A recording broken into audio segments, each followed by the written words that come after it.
بالله من الشيطان الرجيم. بسم الله الرحمن الرحيم. الحمد لله وكفى وسلام على عباده الذين اصطفى وسلام على النبي المصطفى وعلى آله وأصحابه. أما بعد فأعوذ بالله من الشيطان الرجيم. بسم الله الرحمن الرحيم. قال رسول الله صلى الله تعالى عليه وآله وسلم: إن ابني هذا سيد لعل الله أن يصلح به بين فئتين عظيمتين من المسلمين. وقال في المكان الآخر: إني تارك فيكم الثقلان كتاب الله وفطرتي فإنهما لن يتفرقا حتى يرد علي الغوث. صدق رسوله النبي الأمين المتين الكريم الرؤوف الرحيم. ونحن على ذلك لمن الشاهدين والشاكرين. أما بعد، قال الله تعالى في القرآن المجيد في عظمة حبيبه النبي الكريم: إن الله وملائكته يصلون على النبي يا أيها الذين آمنوا صلوا عليه وسلموا تسليما. اللهم صل على سيدنا وشفيعنا ونبينا ومولانا محمد وعلى آله وبارك وسلم. لي خمسة فيها أرض الوباء الحاتمة المصطفى والمرتضى وابناهما والفاطمة سلام الله تعالى عليهم أجمعين. السلام علیکم ورحمۃ اللہ وبرکاتہ. جمیع حاضرین و حاضرات، جمیع ناظرین و ناظرات، عزیزان ملت اسلامیہ، ٹکرائے کیوں حسن سے کوئی بے نصیب، ٹکرائے کیوں حسن سے کوئی بے نصیب، یہ وجہ ذوالجلال ہے اور وہ ابلیس کا غضب. یہ وجہ یعنی یہ اللہ تعالیٰ کا چہرہ ہے زمین پر، زمین کے لوگوں کی ہدایت کے لیے حسن مجتبی. یہ وجہ ذوالجلال ہے اور وہ جو ٹکرائے آپ سے وہ ابلیس کا غضب. اور آگے فرماتے ہیں: علی کہاں اور کہاں فرزند بنت شب، علی کہاں اور کہاں فرزند بنت شب، زہرا سے ملائے کوئی کیوں حمالۃ الحطب، زہرا سے ملائے کوئی کیوں حمالۃ الحطب. ابو لہب کی بیوی کا لقب حمالۃ الحطب. قرآن مجید میں حمالۃ الحطب، جو لکڑیاں چھالے کھجور کی نبی کریم صلی اللہ علیہ وسلم کی راہ میں اذیت پہنچانے کے لیے ملعونہ ڈالتی تھی. تو زہرا سلام اللہ تعالی علیہا، یہ پاک نسب پاک سیرت کا مقابلہ ان بد نصیبوں سے، ان بد باطنوں سے کہاں ہو سکتا ہے. شاعر آگے بہت خوب کہتا ہے: بیعت کی بحث سرے محفل فضول ہے، بیعت کی بحث سرے محفل فضول ہے، بیعت کی بحث سرے محفل فضول ہے. وہ طے کرے خطا ہے یہ ابن رسول ہے، وہ طے کرے خطا ہے یہ ابن رسول ہے. اور موقع پر اور موضوع سے مناسبت رکھتا ہوا شعر: سلطانی بہشت جسے کردگار عطا کرے، سلطانی بہشت جسے کردگار عطا کرے، وہ کیوں کر نہ تاج و تخت کو ٹھوکر پہ مار دے. کردگاری سلطانی بہشت جسے کردگار عطا کرے، وہ کیوں کرنا تاج و تخت کو ٹھوکر پہ مار دے. آج کا یہ یوم پرعلم، پرماتم، پرغم، افسوسناک، دلگیر حضرت امام حسن المجتبی علیہ السلام ہم شبیہ رسول جگر گوشہ بطول امام ثانی نائب و خلیفہ علی المرتضیٰ علیہ السلام کا آپ کی شخصیت اور کچھ کہنے سے پہلے یا کچھ بات یا کچھ کلام یا موضوع سخن بنانے سے پہلے یہ جان لینا چاہیے کہ کسی بشر میں یہ تاب ہی نہیں ہے، کسی بشر میں یہ مجال ہی نہیں ہے اپنے وقت کا کتنا ہی بڑا عارف باللہ، اپنے وقت کا کتنا بڑا شیخ الاسلام، اپنے وقت کا کتنا بڑا قطب الاقطاب، اپنے وقت کا کتنا بڑے غوث ہو، کتنا بڑا خواجہ ہو، کلندر ہو، اوتاد ہو، ابدال ہو، صوفیاء کے زمرے سے ہو کہ جائے علماء کے زمرے سے، وہ امام حسن یا اہل بیت اطہار پنجتن پاک کے فضائل کو بیان کر سکتا ہے، لیکن کم از کم جو اللہ تعالیٰ نے انہیں مرتبتیں اور جو ان کے مناقب اور جو ان کا مقام اور منزلت رکھا ہے اسے کبھی بیان نہیں کر سکتے، کیونکہ یہ بشری تاب سے باہر تھا، انسان کی تاب سے باہر تھا۔ میں نے ابھی ایک حدیث شریف صحیحین کی سے حاصلہ کی اور اہل سنت و جماعت کی معتبر کتب حدیث کی آپ کے سامنے تلاوت فرمائی کہ میں تمہارے درمیان دو عظیم بھاری چیزیں چھوڑے جا رہا ہوں، ایک اللہ رب العزت کی کتاب کلام مجید قرآن مجید فرقان حمید، اور دوسرا میری اطرت۔ یہاں اطرت سے مراد اہل بیت اطہار آل کسا ہیں۔ اللہم ہؤلاء اہل البیت، اے اللہ یہ میرے اہل بیت ہیں۔ وہ کون؟ العلی والفاطمہ والحسن والحسین، یہ محمد صلی اللہ علیہ وآلہ وسلم کے گھرانے والے، یہ اطرت، یہ اہل بیت نبوت خاص ہیں۔ یوں تو ازواج بھی، ازواج مطہرات اور جمیع امائم رسول صلی اللہ علیہ وسلم یعنی حضور کے چچا، یہ بھی اہل بیت رسول میں ہیں، مگر یہ اہل بیت رسول عامہ میں ہے، خاصہ میں نہیں۔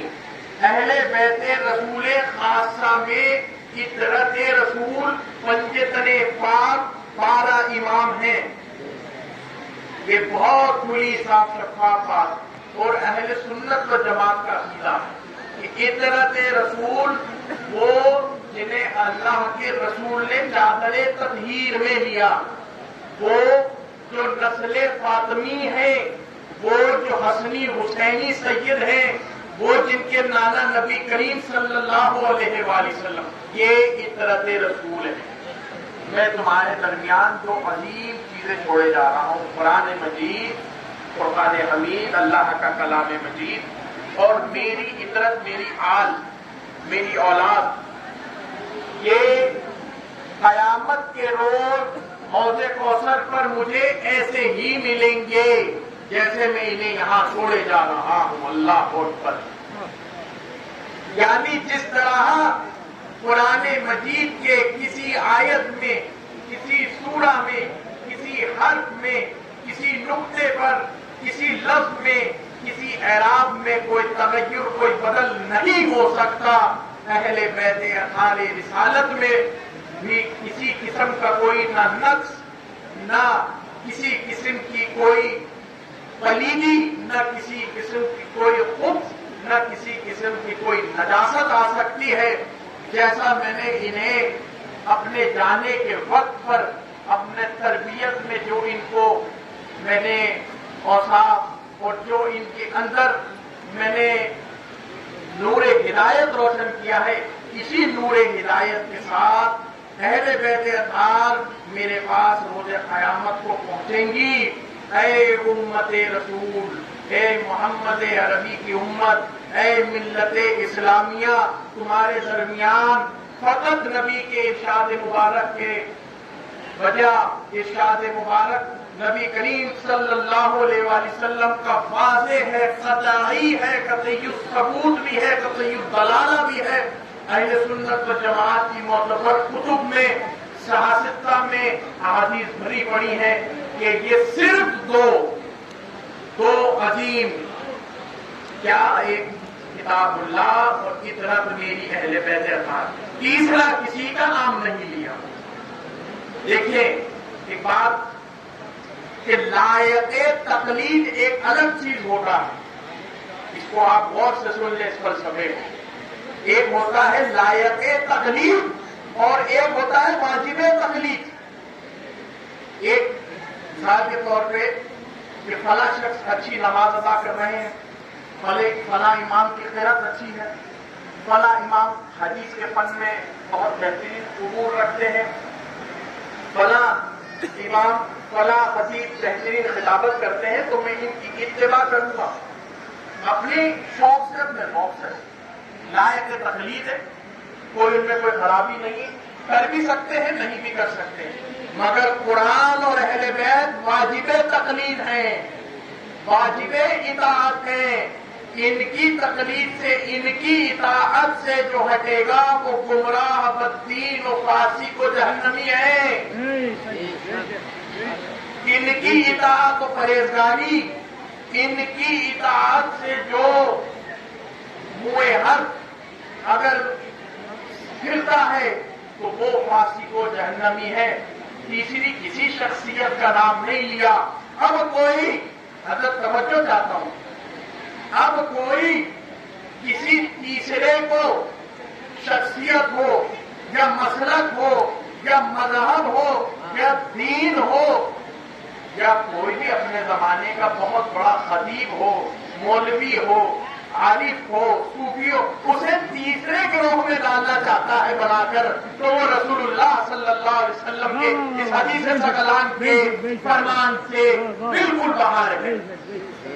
یہ اس کی ایجاد ہے، یہ اس کی بدعت ہے، وہ جانے اور اللہ اور اس کا رسول جانے۔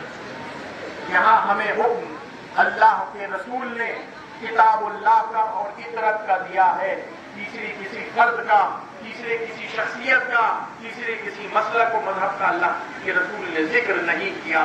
اور یہ بھی آپ نے گارنٹیڈ اور آپ نے یہ مستند فرما دیا، اور آپ نے فرما دیا گویا اللہ نے فرما دیا وما ينطق عن الهوى ان هو الا وحی یوحی۔ اللہ کے رسول جو کچھ بھی بولتے ہیں، چاہے وہ حالت بیداری ہو، چاہے وہ حالت نوم ہو، چاہے وہ بیٹھے ہو، چاہے وہ کھڑے ہو، چاہے وہ چل رہے ہو، چاہے وہ رکے ہوئے ہو، چاہے وہ گھر میں ہو، چاہے وہ میدان میں ہو، اپنی زبان رسول نہیں بولتے، جو اللہ رب العالمین نے بڑی بولتے ہیں۔ یہ اللہ نے رسول سے کہلوایا ہے، اس لیے احادیث کو نص خفی بھی کہتے ہیں، قرآن مجید کو نص جلی مطلوع اور حدیث مبارکہ کو نص خفی غیر مطلوع کہتے ہیں۔ یہ خیر تفصیل سے گفتگو ہو سکتی ہے اس کی، یہ محدثین کے درمیان کلام ہے اس میں۔ تو حضور نبی کریم صلی اللہ علیہ وآلہ وسلم کا جو یہ ارشاد ہے یہ ہم کو کیا سکھاتا ہے؟ اے امت رسول، اے ملت اسلامیہ، ان دو چیزوں کا دامن جب تم تھامو گے تو ہی راہ نجات حاصل ہوگی۔ اب تم کو فلاں یہ کہے کہ یہ مسلک ہے، یہ شخصیت ہے، یہ بات مولوی ہے، یہ مفتی صاحب ہیں، یہ اپنے وقت کے صوفی ہیں، یہ ان کا دامن پکڑو گے تو راہ نجات پاؤ گے، تو ہم دیکھیں گے کہ انہوں نے اہل بیت کا دامن پکڑا ہے کہ نہیں۔ ہم کیسے ناپیں گے؟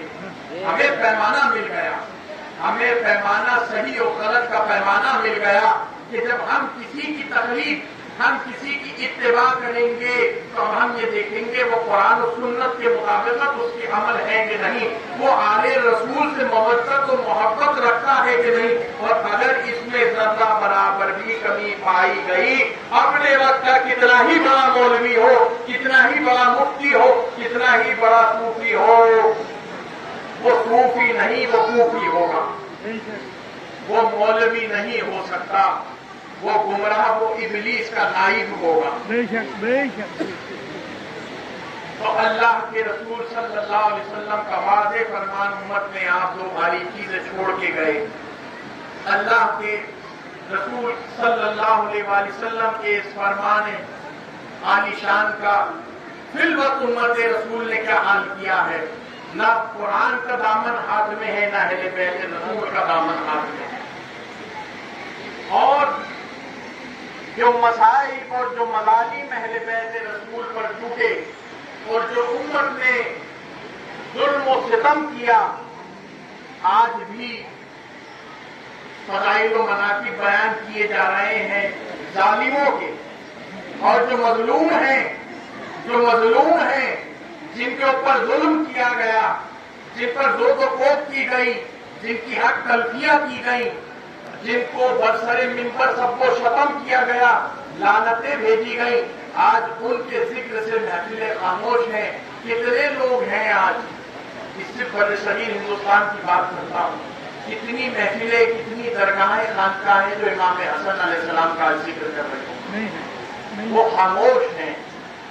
خاموش دو چیزوں سے ہیں، یا تو مولوی کا ڈنڈا ہے یا جہالت ہے، یا تو مولوی کا ڈنڈا ہے یا تو جہالت ہے۔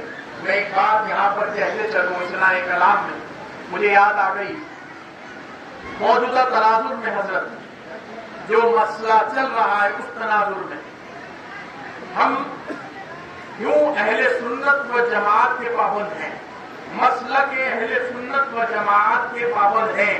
ہم حنفی ہیں، شافعی بھی ہیں تو وہ ہمارے بھائی ہیں، حنبلی بھی ہیں تو وہ ہمارے بھائی ہیں، مالکی بھی ہے جو وہ ہمارے بھائی ہیں۔ اگر کوئی اختلاف ان کے درمیان پایا جاتا ہے تو وہ فقہی اختلاف ہے، ان اختلافات سے ان کا دین کمزور نہیں ہوتا، اور ان سے ہمارا کوئی اختلاف ہے تو ہمارا دین کمزور نہیں ہوتا، یا ہم دین سے باہر نہیں نکل جاتے۔ ہم انہیں بھی لائق تعظیم سمجھیں گے اور وہ بھی ہم کو لائق تعظیم سمجھے۔ اہل سنت و جماعت کا پیمانہ وسیع ہے، شرق سے غرب تک پھیلا ہے۔ تمام دنیا عالم کی جتنے مملکتیں اسلامیہ ہیں یا غیر مملکت اسلامیہ ہیں جو اہل سنت و جماعت کے مسلک کے پابند ہیں، یہ جان لے اس میں حب اہل بیت رسول بھی ہے اور تعظیم و تکریم صحابہ بھی ہے۔ وہ صحابہ جلیل القدر، اولون مہاجرون من السابقون، سابقون الاولون، انصار و مہاجرین میں سے وہ حضرات جنہوں نے حضور نبی کریم صلی اللہ علیہ وسلم کی راہ میں اپنی جان، مال، تن اور اپنے آل اولاد کو قربان کیا۔ ان اصحاب رسول کی بھی تعظیم و تکریم اور محبت و مودت آل رسول بھی اسی اہل سنت و جماعت میں ہے، اور رسول نبی کریم تاجدار انبیاء والمرسلین احمد مصطفیٰ محمد مصطفیٰ صلی اللہ علیہ وسلم کی عظمت بھی اسی اہل سنت و جماعت میں ہے، اور اللہ جل شانہ کی توحید بھی اسی اہل سنت و جماعت میں ہے۔ یہ مسلک اعتدال ہے۔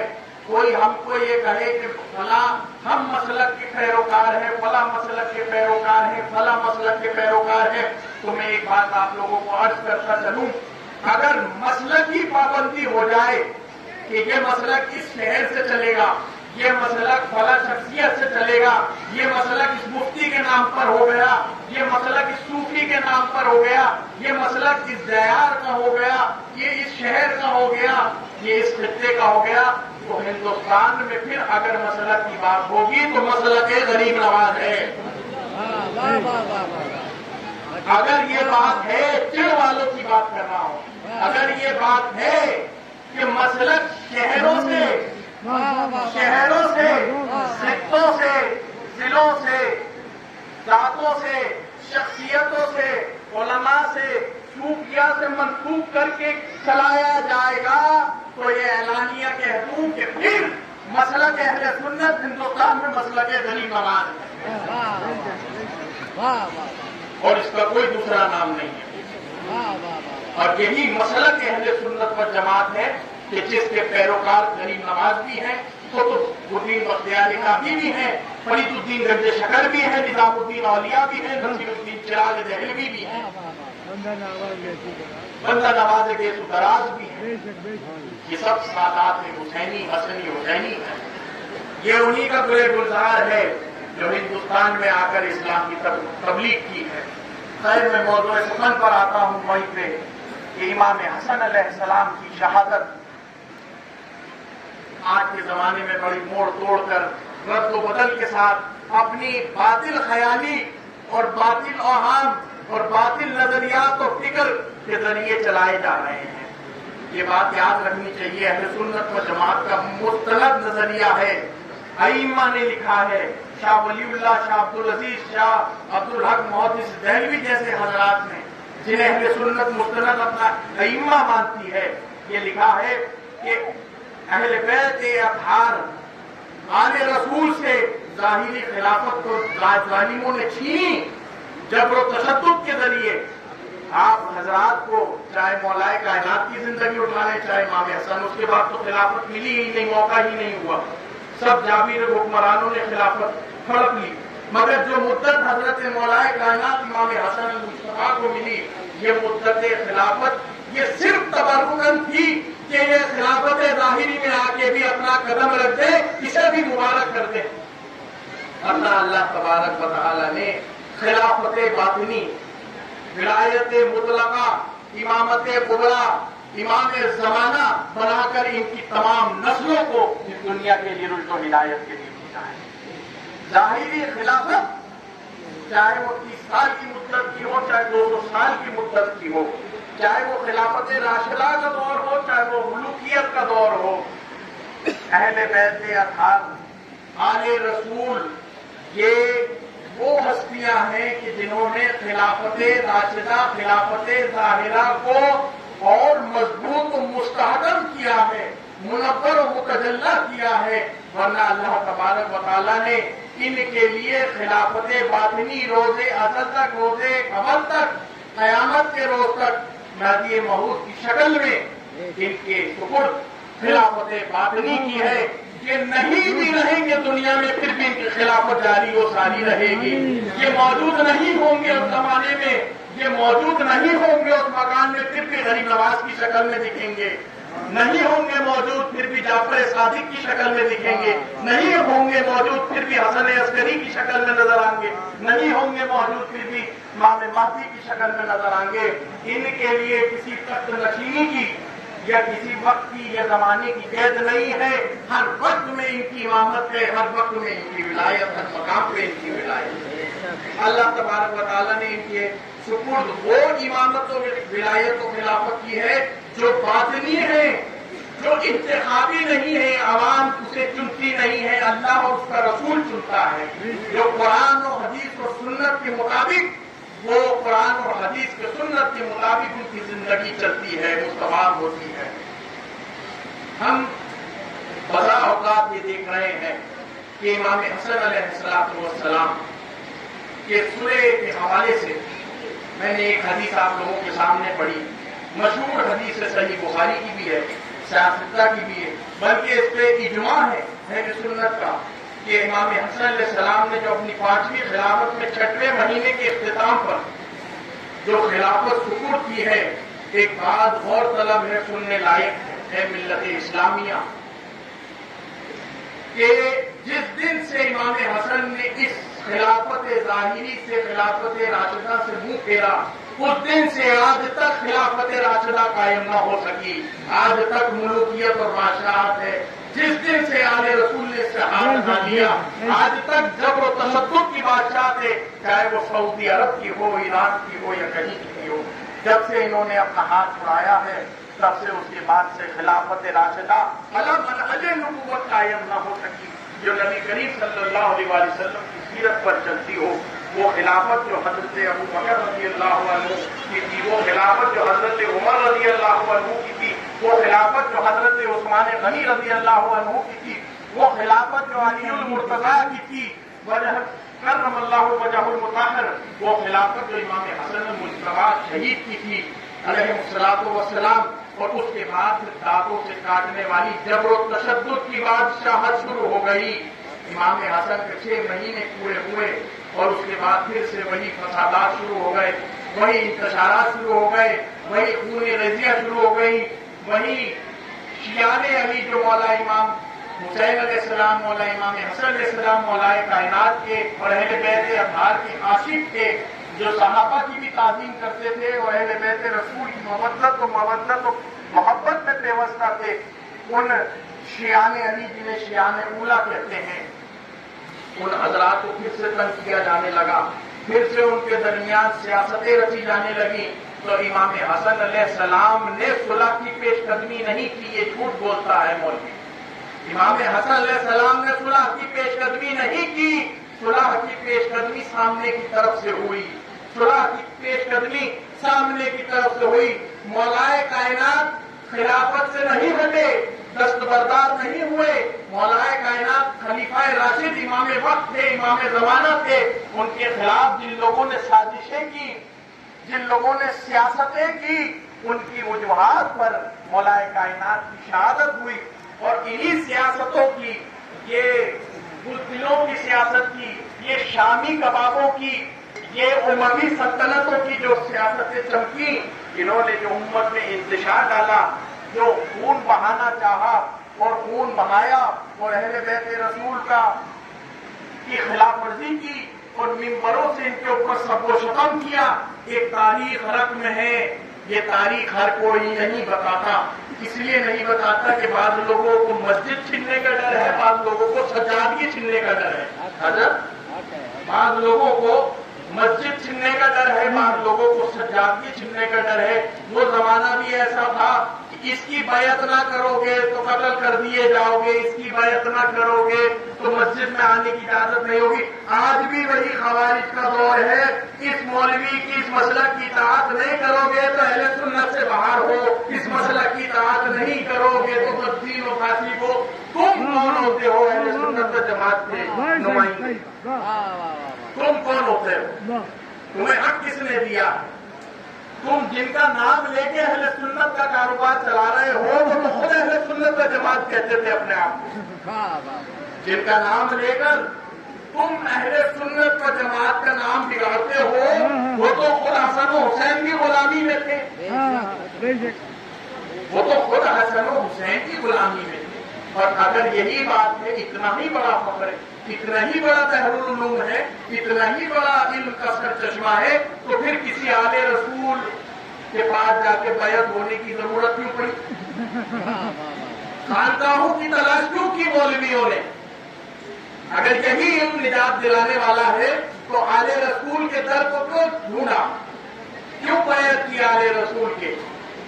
معلوم تھا کہ یہ علم, صرف یہ علم دین راہ نجات نہیں بن سکتا جب تک کہ آل رسول کا خزانے نظر نہ ہو جائے. بڑا سا بڑا مولوی کے نام سے آپ مسلک معاملہ کر رہے ہیں, وہ خود آل رسول کے درگاہ کے سگ ہیں.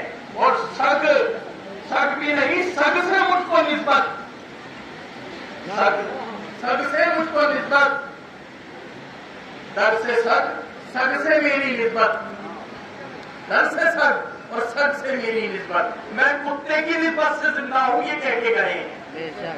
آپ کیا کہنا چاہتے ہیں؟ امام حسن علیہ السلام کے خلاف جو سیاستیں رواں ہوئیں, جو باطل خیالات پھر رونما ہونے لگے اور پھر انتشارات جنم لینے لگے, تو امام حسن علیہ السلام کے خلاف انہی کے جو یاران وفا تھے, جو اصحاب تھے, ان میں جو لوگ متضرر تھے کہ آپ سے وفا نہ کر سکے, ان کو کچھ درہموں میں خرید لیا گیا. شامیوں نے کچھ درہم میں خرید لیا گیا. اور امام حسن علیہ السلام نے جب یہ دیکھا کہ آپ کے ایک خارجی ناصبی نے, اس نے آپ کے کان پر آپ کے جو ہے دانوں پر تیر مارا ہے, اور آپ زخمی تھے, اس کی حالت میں صلح ہوئی ہے, تو اہل بیت رسول کے ساتھ جو بے وفائی کی ہے اس امت نے, وہ تو جس طرح انبیاء اور مرسلین سابقین جن کے ساتھ قوم بنی اسرائیل نے اور دیگر قوموں نے جو اپنے انبیاء کے ساتھ ظلم و ستم کیا ہے, وہی امت مسلمہ نے اپنے رسول صلی اللہ علیہ وآلہ وسلم کے نواسوں کے ساتھ کیا, ان کی آل کے ساتھ کیا. اور سب کے سب, کسی کو میدان رن میں شہید کیا, کسی کو زہر پانی کرائی, کسی کو قید و بند کی صعوبت میں, کسی کو کچھ, کسی کو مسافرت میں, مطلب شہید ہر ایک ہوئے. اور امت مسلمہ کے ہاتھ ہوئے, مسلمانوں کے ہاتھ ہوئے. تابعین کا جلیل القدر دور ہے, صحابہ کا جلیل القدر دور ہے, لیکن کوئی آواز نہیں اٹھاتا تھا ظالم بادشاہوں کے خلاف. ایک جگہ یہ بات کی جاتی ہے کہ امام حسن علیہ السلام نے جس سے صلح کر لی ہم نے اس سے صلح کر لی, یا جس سے امام حسین نے جنگ کی اس سے ہم نے جنگ کی. واہ واہ واہ, کتنا دماغ پھرایا گیا ہے. دیکھیے کس قدر یہ جملہ کتنا خوبصورت بنا کے پیش کیا گیا ہے کہ جس سے ہم نے امام حسن نے صلح کر لی، اس سے ہماری صلح ہے روز قیامت تک. اور جس سے امام حسین نے جنگ کری، ہماری اس کی جنگ ہے. واہ بھائی واہ. یہ بتائیے کہ اس صلح پر عمل بھی کیا گیا کہ نہیں؟ اگر اس صلح پر عمل کیا گیا تو بلا شک قیامت تک ہماری امام حسن کی مطابقت میں، آپ کی محبت میں جن ظالموں سے صلح کی، ہماری بھی صلح ہے. کیا امام حسن نے جو شرائط باندھے تھے اس پر عمل کیا گیا؟ تاریخ گواہ ہے، چیخ چیخ کر کہہ رہی ہے. مگر بتایا یوں نہیں جاتا کہ بڑے بڑے کاروبار مسجد و مدرسے کے نام پر اس سے چل رہے ہیں. فضائل و مناقب ظالموں کے بیان کیے جا رہے ہیں.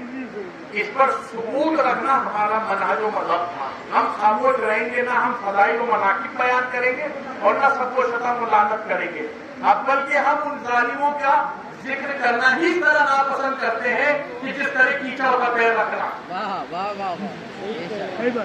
ہم ان ظالموں کا ذکر اس قدر ناپسند کرتے ہیں کہ اگر جس دن ان ظالموں کا ذکر ہو جائے، ان امویوں کا یا ان عباسی ظالموں کا، تو ہم یہ سمجھتے ہیں کہ ہماری دعا رد ہو گئی، ہماری درود سلام قبول نہیں.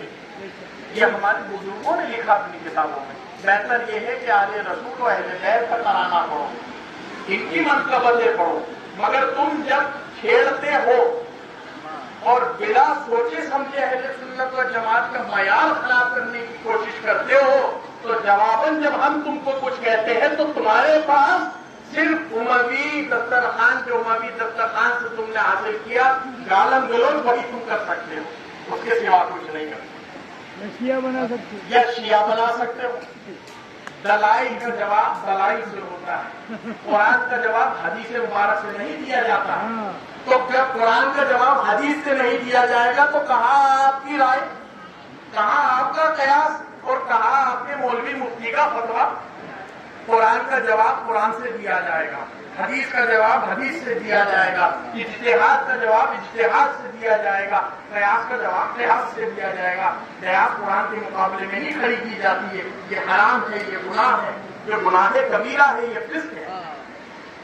آپ کو ہم نے جواب دیا آپ کی بدماشی کا، تو آپ کو چاہیے تھا اس بدماشی سے رجوع کریں یا اپنے دلیل لائیں قرآن و حدیث سے. روز قیامت تک تمہارے بہاور اور جاتی نہ سکے تم کیا لاؤ گے؟ اتنی محبت دل میں کیوں ہے امویوں؟ آخر تمہیں یہ سوچنا چاہیے کہ در نجات تو در زہرا ہے سلام اللہ علیہ، در نجات تو در امام حسنین اور کریمین ہے، در نجات تو علی ہے. ارے ان کے مخالفین جو ان کے خلاف کھڑے ہوئے ہیں وہ تو خود ان کی نجات کے لیے ان کی طرف اپنی نجات کے لیے متوجہ ہے. تم ان کے نعرے لگا کے ان سے نجات مانگتے ہو، ان کا وسیلہ بناتے ہو جو خود ان کے نیتا ان کے وسیلے کے محتاج ہیں، جو خود ان کے وسیلے کے محتاج ہیں. اور میں یہ کہنا چاہتا ہوں کہ امام حسن علیہ السلام کی صلح نامہ اور صلح نامہ پہ لکھے وعدے کیے شرائط کیا ان پر عمل درآمد ہوا؟ اور اگر عمل درآمد ہوا تو ہم اس بارگاہ میں کھڑے ہو کے قسمیہ کہتے ہیں کہ ان ظالموں سے ہماری صلح ہے. اور اگر یہ دیکھ رہے ہو کہ آخری شرط ان 5-6 شرطوں میں جو آخری شرط امام حسن علیہ السلام نے باندھی ہے کہ تم اپنے بعد خلافت چھوڑ دو گے، کسی کو سپرد نہیں کرو گے، انتخاب میں نہیں لاؤ گے. میں ان ظالموں سے پوچھنا چاہتا ہوں آج کے، کیا یزید کو تخت نشی کیا گیا نہیں کیا گیا؟ کیا یزید کو جبر و تشدد کے ذریعے تلوار کے سائے میں صحابہ اکرام کے سروں پر تلوار سایہ فگن کی؟ اہل بیت رسول موجود تھے، حسن و حسین موجود تھے. کیا یزید پلید کو تخت نشی کیا گیا نہیں کیا گیا؟ کیا شیعان علی جو وفاداران علی تھے، شیعہ سے مراد یہاں رافضی نہیں ہے، یہاں رافضی نہیں ہے، شیعہ سے مراد وفاداران علی، وفاداران علی کو قتل کیا نہیں گیا، قتل کیا۔ امام حسن جب شہید ہوئے، زہر کس نے دلوایا، کس کے کہنے پر دلوایا گیا، کس نے دیا؟ یہ سب تاریخ میں اس قدر رقم ہے کہ ہمیں کسی دوسرے فرقے کی طرف جانے کی، اس کی کتب کو تلاش کرنے کی ضرورت نہیں ہے، سب کچھ ہماری کتابوں میں ہے۔ ہم پھر یہ کہہ رہے ہیں نہ ہم روافض ہیں نہ خوارج ہیں، نہ ہم وہ ہیں جو مولا علی کے بغض میں خارجی بن گئے، اور نہ ہم وہ ہیں جو شیخین کریمین حضرت ابوبکر اور حضرت عمر بن عثمان کی بغض میں رافضی ہو گئے۔ ہم وہ ہیں جو اہل سنت و جماعت ہیں، ہم اہل توحید ہیں، ہم آل رسول کی محبت میں مستغرق ہیں، ہم صحابہ اکرام کی تعظیم و تکریم کرتے ہیں، ہم اولیاء اصفیاء کا وسیلہ لیتے ہیں بارگاہ الہی میں۔ ہم وہ 14 صدی پرانی اہل سنت و جماعت ہے کہ جس کا نقشہ ابو حنیفہ، شافعی اور امام حنبل اور مالک نے بنایا تھا۔ آج کے مولوی مفتی کا بنایا ہوا نقشہ ہمارے لیے قابل اعتماد نہیں ہے۔ امام حسن علیہ السلام نے جن شرائط کو طے کیا، پھر میں واپس وہی بات کا اعادہ کر رہا ہوں، جن شرائط کو لکھا کیا اس پر عمل کیا گیا؟ جب اس پر عمل نہیں کیا گیا تو یہ صلح بھی ایسی ہے جیسے صلح حدیبیہ۔ اگر کفار کے ساتھ حضور نبی کریم صلی اللہ علیہ وآلہ وسلم رحمت للعالمین صلح کر سکتے ہیں کفار کے ساتھ، کھلے کفار، دین کے دشمن، دین کے اور اللہ کے رسول کے دشمن، اللہ کے دشمن، اس کی کتاب اور رسالت کے دشمن، وحی کے دشمن، جب ان کے ساتھ صلح ہو سکتی ہے دین کے لیے، تو وہ مسلمان جو فاسق ہیں، فاجر ہیں، بددین ہیں، بدباطن ہیں، ظالم ہیں، جابر ہیں، بدمذہب ہیں، ان سے صلح ہو گئی تو بہت سی بڑی بات ہے۔ صلح ہوئی، مگر جس طرح صلح حدیبیہ کفار مکہ نے توڑی، اسی طرح ان امرائے امیہ نے اس صلح کو بھی امام حسن کی توڑا۔ وہ صلح نتیجہ بنی کس کا؟ فتح مکہ کا صلح حدیبیہ، وہ نتیجہ حاصل ہوا فتح مکہ کا، اور صلح امام حسن نتیجہ ہے کربلا کا۔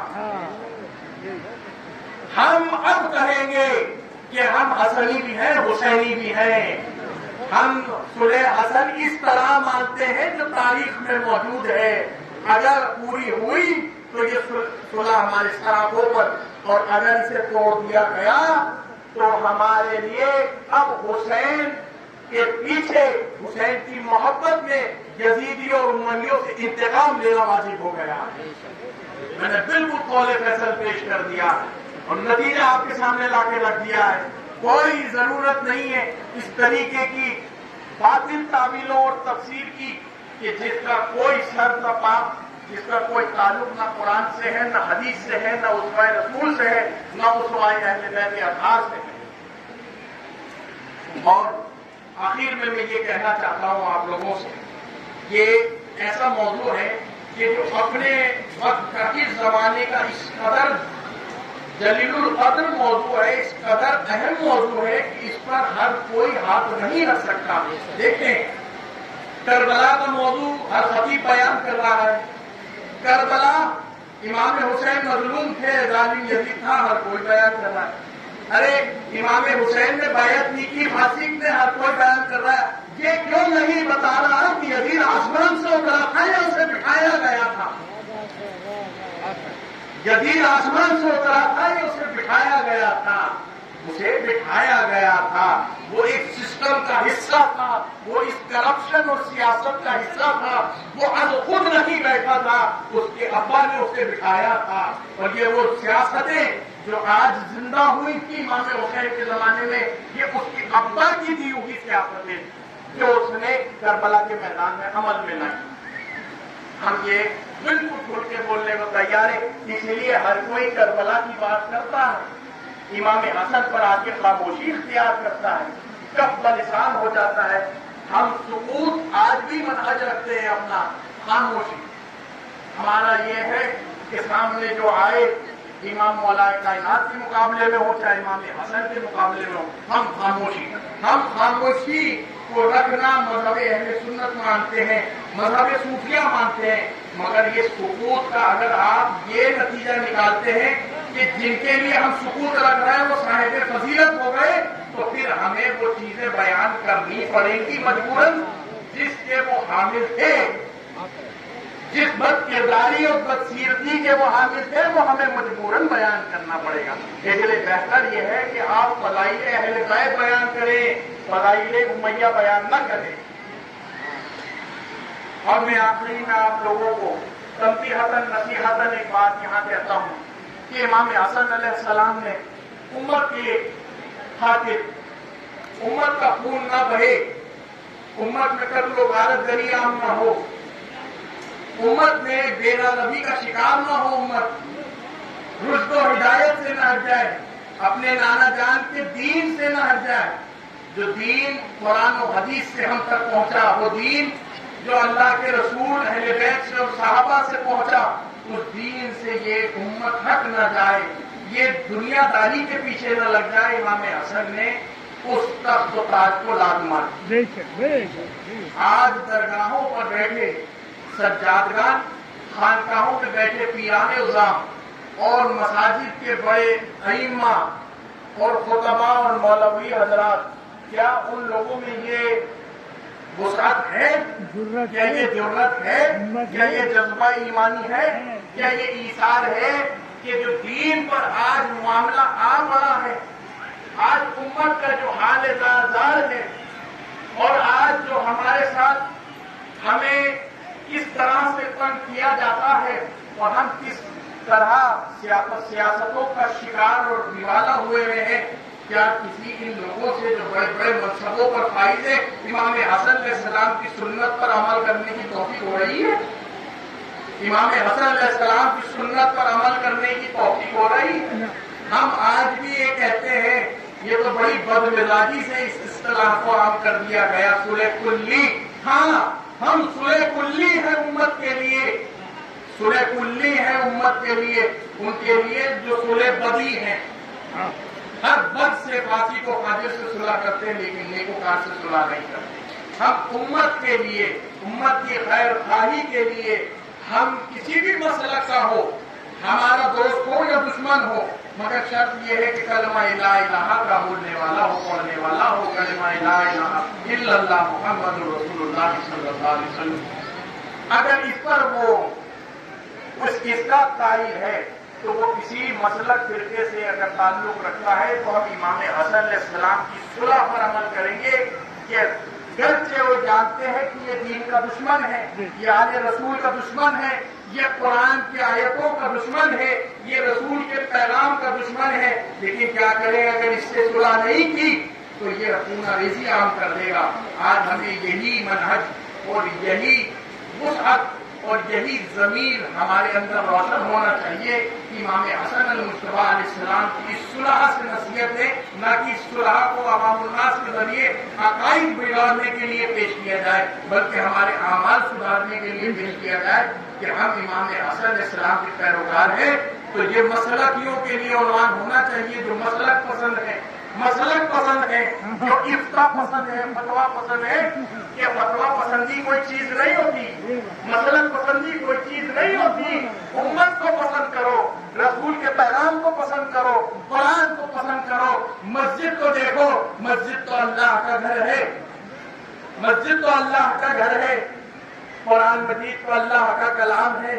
رسول کو تو سب اپنا رسول مانتے ہیں، اللہ کو تو سب ایک جانتے ہیں. اس کے بعد اگر ہمارے درمیان کوئی اختلاف ہے تو وہ نظری ہے، فکری ہے.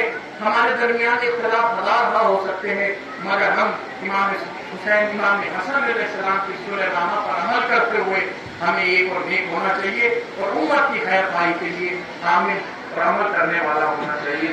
آمین آمین یا رب العالمین. وما علینا الا البلاغ. الحمد للہ رب العالمین. السلام علیکم ورحمۃ اللہ وبرکاتہ.